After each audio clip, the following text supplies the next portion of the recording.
Hey guys, how are you? Well, today we're going to read a story.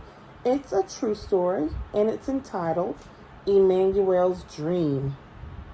It's written by Lori Ann Thompson and Sean Quells.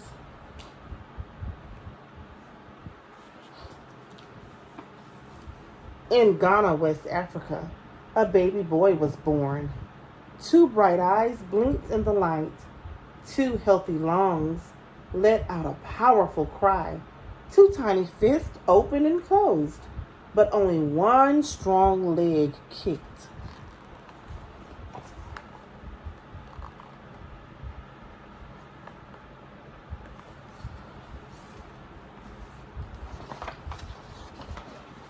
Most people thought he would be useless, or worse, a curse. His father left, never to return, but his mother had faith. Her name was Comfort, and she named her first child Emmanuel, meaning God is with us.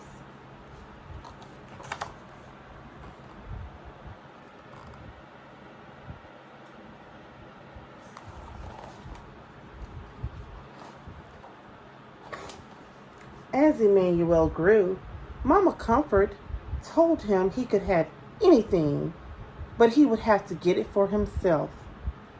He learned to crawl and hop, to fetch water and climb coconut trees. He even shined shoes to earn money.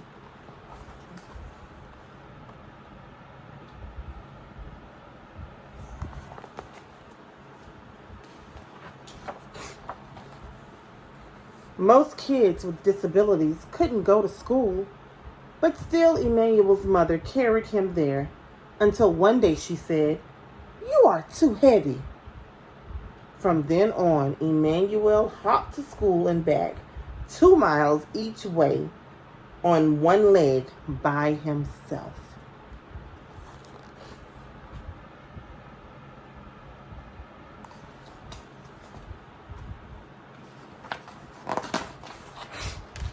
At first, nobody would play with him, so Emmanuel saved his money and bought something none of his classmates had, a brand new soccer ball. Of course, he would share it if he could play too. Lunging and spinning on crutches, his grandmother had found for him and kicking the ball with his good left foot, Emmanuel earned their respect.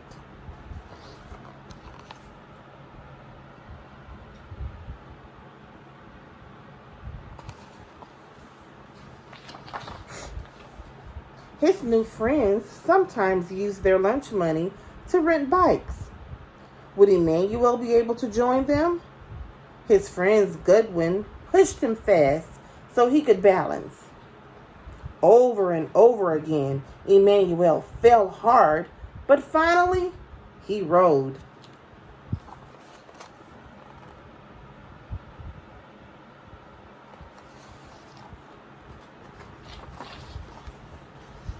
When Emmanuel was 13, Mama Comfort got very sick. She could no longer sell vegetables at the market, and Emmanuel's sisters and brother were too little to work. He would have to support them. Against his mother's wishes, Emmanuel snuck out and boarded a midnight train to the bustling city of Accra, 150 miles away, alone. He didn't know it then, but it would be 2 long years before he saw his family again.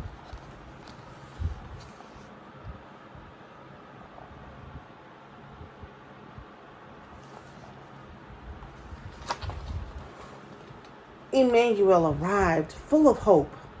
There were so many people, but no one would hire him.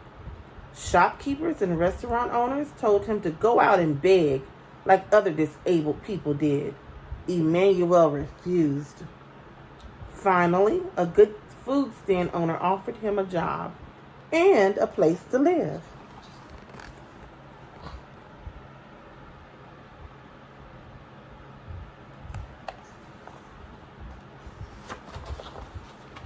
When Emmanuel wasn't serving drinks, he kept busy shining shoes.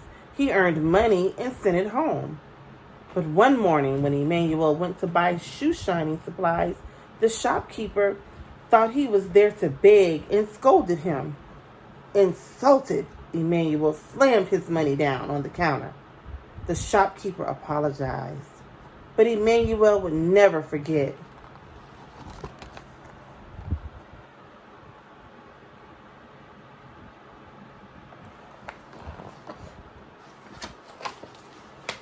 When Mama Comfort grew sicker, Emmanuel went home to be with her. From her bed on Christmas Eve, she told her son, "Be respectful, take care of your family, don't ever beg, and don't ever give up." By the next morning, Emmanuel's beloved mother was dead. He was heartbroken, but he knew her last words had been a gift. He would honor them by showing everyone that being disabled does not mean being unable. It was a big dream, but Emmanuel had a plan. Wonder what that plan was. Do you know? Let's see.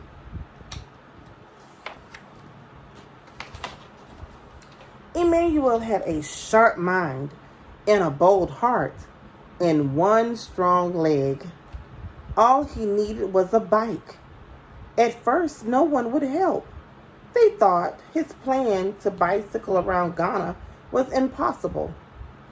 Then Emmanuel wrote to the Challenged Athletes Foundation, all the way in San Diego, California.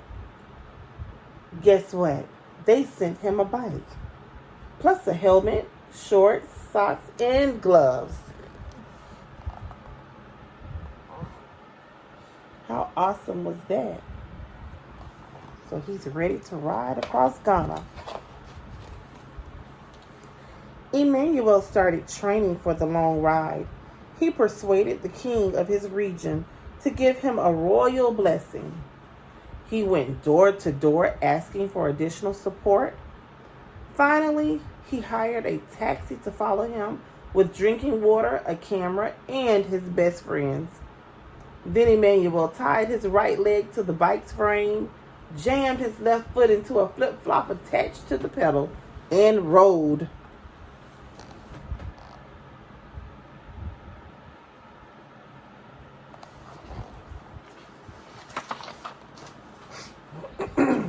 Emmanuel pedaled through the bustling city of Accra. He pedaled through rainforests, over rolling hills, and across wide, muddy rivers. He pedaled past open forests and plantation farms, and through the market city of Kasami. He pedaled as trucks roared past on the narrow highways, and wild animals stalked his thoughts. He pedaled through vast grasslands and into the ancient city of Tamale. He rode up, down, across, and around his country, proudly wearing the colors of his flag on a shirt printed with the words, "The Pozo," which means the disabled person.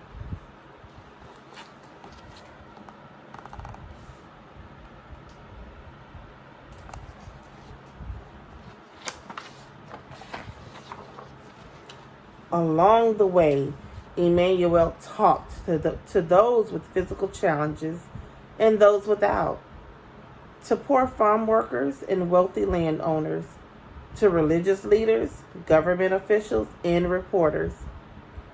He wanted everyone to see him with his disability. He wanted everyone to hear him and his message.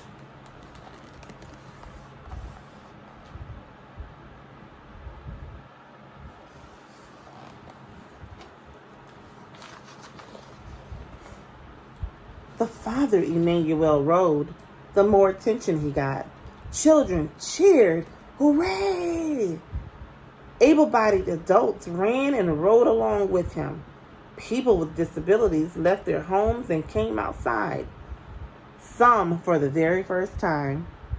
The young man once thought of as cursed was becoming a national hero.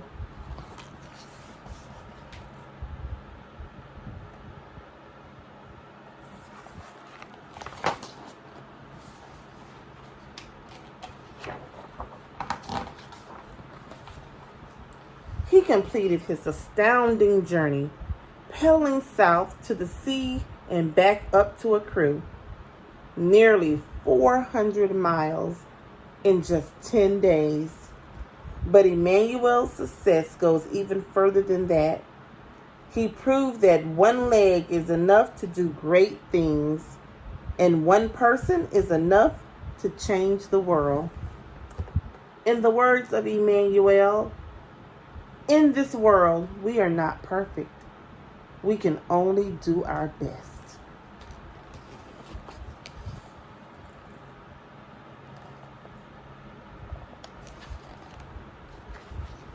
The end. Wow, that was a beautiful story. So guess what? In your packets this week, you had a sheet that's called My Best Traits. Looks like this. Okay? Now, in the story of Emmanuel, guess what his best trait was? Do you know? His best trait was his leg. Just because he had a disability didn't mean it had to stop him. He kept going and going and going. So guess what? I want you guys to tell me, what is your best trait? Get with your parents and talk about it. And I want you to tell me, what's your best trait? On this side, I want you to draw a picture of you and your best trait. On this side, I want you to tell me what your best trait is. Okay? All right, I can't wait to see what your pictures look like. All right, see you guys later. Bye-bye.